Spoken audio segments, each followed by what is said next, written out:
What's up, Frank? Hey, how's it going? Pretty good. Frank, what's your take on, did you see the PMI numbers this morning? I did see PMI. So I kind of take that as bullish for the dollar in this case. So, more purchasing managers, more money spent. That's kind of showing some confidence in the market, and it all kind of teeters on like what the Fed is trying to do. And more confidence means, okay, we can keep steady with the interest rates, or we can hike more, we can focus on inflation more, versus letting inflation kind of run its course and keep that soft landing in mind. But if we see any kind of positive economic news, is kind of bearish in this situation right now for like the stock market, but then it's bullish for the dollar because focusing on interest rates there. So my take on it, Frank, I of course agree in terms of the dollar looks real strong off of that bounce. But I don't know if you remember, well, you definitely remember a couple weeks back, we were talking about how strange it was that in some cases the dollar was rallying alongside the stock market. I think today it actually makes sense. Now, of course, the stock market is not necessarily super bullish on this, but possibly the reason, Frank, that we're seeing the dollar jump, but the S&P 500 kind of not do much, in my opinion, my take on it, it's not necessarily bullish for stocks, but it's not necessarily bearish either. Because again, what would be possibly way more bearish would be if economic recession was more likely. I think the stock market would be super panicky about that because that concept of soft landing, we were talking about it this morning, I mentioned, and I want to talk to you about that gold concept that we were sharing earlier, because I think the audience would love that. This idea of the stock market potentially fearful about a recession, right? If recession is looming, then that's going to probably drag stocks down 10+%. But if we're able to somehow pull off some sort of soft landing where stocks don't crash, the economic numbers look okay, jobs remain stable enough, but the Federal Reserve gets that inflation problem sorted out, I think it's possible. That might be the case for why we were sort of confused weeks ago with the S&P staying strong, but so with the dollar. Maybe a little bit of that resurfacing today with some economic strength, still showcasing, I would agree, strong for the dollar, but also neutral for stocks, I would say. That would be right. So no, I can agree with you to an extent in that point, but I also think that if you're focusing on the Fed and what they're trying to do, I tend to believe that the dollar's gonna kind of take the reins when it comes to certain economic figures. So anything right now looks, any kind of indicator that like the economy is going to improve is not going to be good for the stock market in the short term, at least. I mean, like we've seen the markets taking wild swings and then coming back to break even. What might have kind of be, this is a weird one, Frank, is almost like if economic numbers look okay, that's actually bullish for stocks. If stock market, it's like you say, if economic numbers look hot, that's actually bearish for stocks, because then it's like, oh, the Federal Reserve is just going to go, they got to raise rates more. And then so it's almost like neutral is the best. And then too bad is bad for stocks, too good is bad for stocks. It's almost like you want sort of just like economy, don't go crazy anyway, just stay okay. And then things will continue to sort of normalize. Frank, I want to ask you, we are on a bit of a time crunch before we have our guests come on. In terms of gold, tell us about the inflation stuff we were talking about earlier, and maybe why is this gold chart such a sell-off here today? I think economic data coming out weak. What does that tell us about gold? So historically, inflation and gold go hand in hand over the long term, but it also depends on the rate of inflation, like how quickly it's growing and declining based on, like a month-to-month basis. And so what I've tend to like come across as inflation rises, so does the price of gold. But then at the same time, it's also how quickly. Right. So it can hit, inflation can be at a certain peak and stay there, or even before it hits that peak, gold's price starts to, come down. And I think this might be that case where we're looking at a 2% inflation target like coming into view. The rate slowing down, the distance between interest and inflation is getting closer and closer. So this is now a sort of a less bullish case for gold, even though inflation is still high.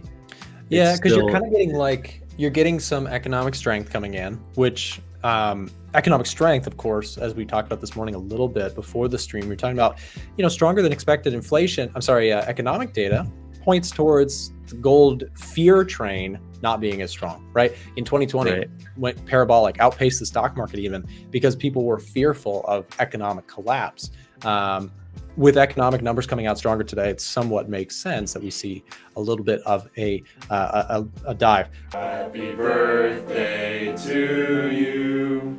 Happy birthday to you. Happy birthday, dear EdgeFinder. Happy birthday to you. Woo!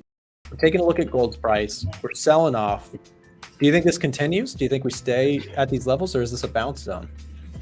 I think so. There's a lot of zones that it could bounce from, but my initial thought was that it would come back up to test like the 2060s, 2070s, where it has hit in weeks back in like 2022, and then the highs in 2020, but now because of what's going on, like the economic data, this is a big zone that it just broke. So it doesn't look as bullish as it did, earlier on in the week. I think one case to be made, and this is my opinion, Frank, is I'm not buying this dip here on gold, despite it being, it's a good dip, and I still think overall things look okay for a gold rally. We still have very high inflation levels. There's still a lot of concern about potential recessions. Again, recession fears are a little bit down this morning with this, and probably one of the weights on gold right now. But if things sort of start to bounce, if they start to show signs, for those of you who are newer to the stream, Frank and I, we like to trade things that are kind of in momentum. And so with this falling down here and holding resistance very well, I'm kind of with you, Frank. I'm not necessarily jumping to buy gold at these levels. I bought gold recently when it was sort of in this upward momentum, but it seems to have sort of fallen. It's lost its shine, for lack of a better phrase. So yeah, it's a little meme for a little dumb joke for everybody's morning. I'm kind of with you on gold, Frank. If we can get a rally going, then perhaps looking for breaks and retests kind of concept. But right now, can't seem to find a bottom for gold, and I don't necessarily. I'm not jumping to buy around this 1974 mark. That joke definitely went over my head at first, but it went over your head and it came back and hit you in the back of the head later. That's right. But it's kind of funny though, because you're seeing like similar behavior with the dollar and the stock market. So look at that dollar go, man. That's crazy. Yeah, the dollar's really taking off because of this. And the reason why I say that with the stock market is that it almost digests this information just as quickly as it moves on very quickly. So not that I'm not, I can't say I'm bullish or bearish on the stock market, but right now it's just looking like dollar strength in general. Yeah.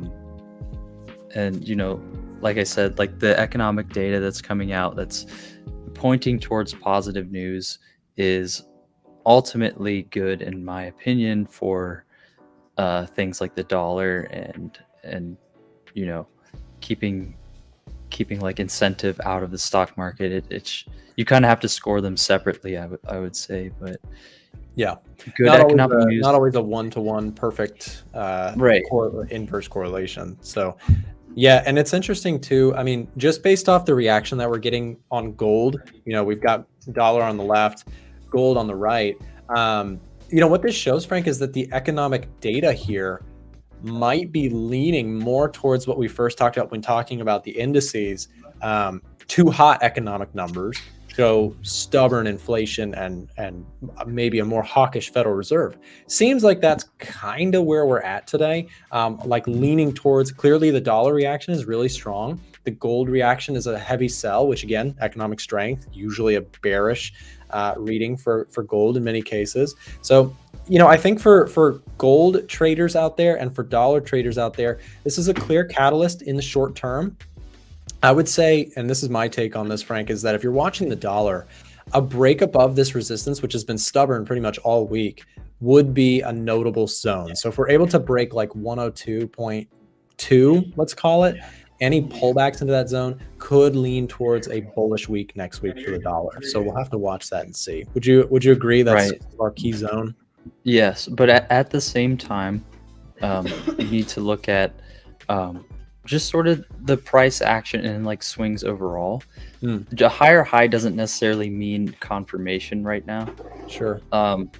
In a lot of these markets, a higher high means the high for some time, and then it might even establish, a lower level.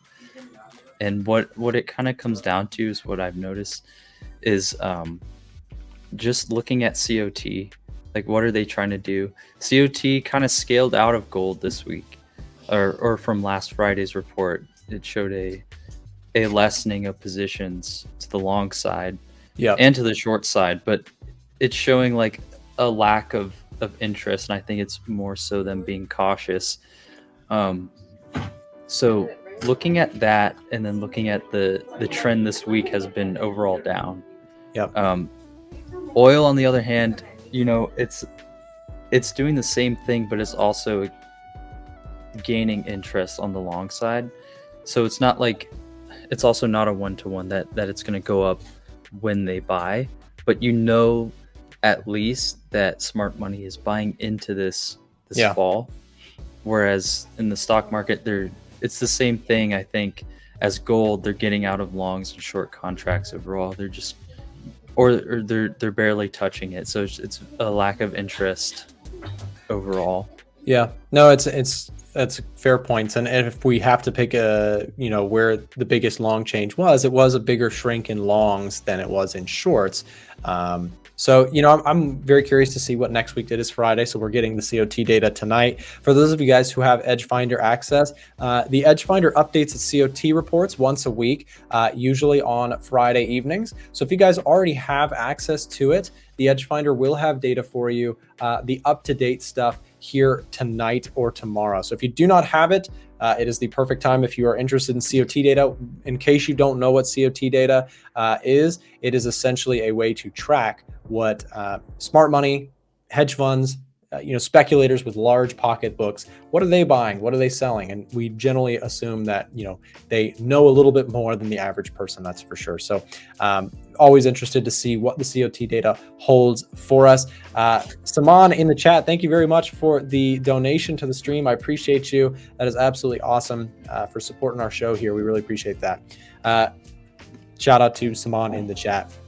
If you guys, and then Kara also has a question, when does COT data get updated in the EdgeFinder? So what it does is specifically pulls the data once a week, and it pulls, and again, this is because the COT data only comes out once a week, pulls the data once a week, each Friday evening. And if it doesn't work on Friday, then it shoots to try and do it on Saturday. And if it doesn't work on Saturday, it does it on Sunday. Sometimes there's a delay in the report. That's why we built that software to be a little bit smarter in that regards. Frank, thank you for coming on the show. As always, man, your commentary is, we've got a bunch of people in the comments. I think you're going to overthrow the channel pretty soon. So maybe I'll be watching your show soon. Yeah, hopefully not. Thanks for coming on, Frank. We'll see you next time. Don't forget to check out the links in the description if you want our broker recommendation, access to our free Discord, free EdgeFinder, or want to chat with us on Telegram. Remember, you can watch us live in the markets every morning starting at 9:30 a.m. Eastern Time, and we have lots more free trading tools and content available on our website, a1trading.com. Thanks for watching.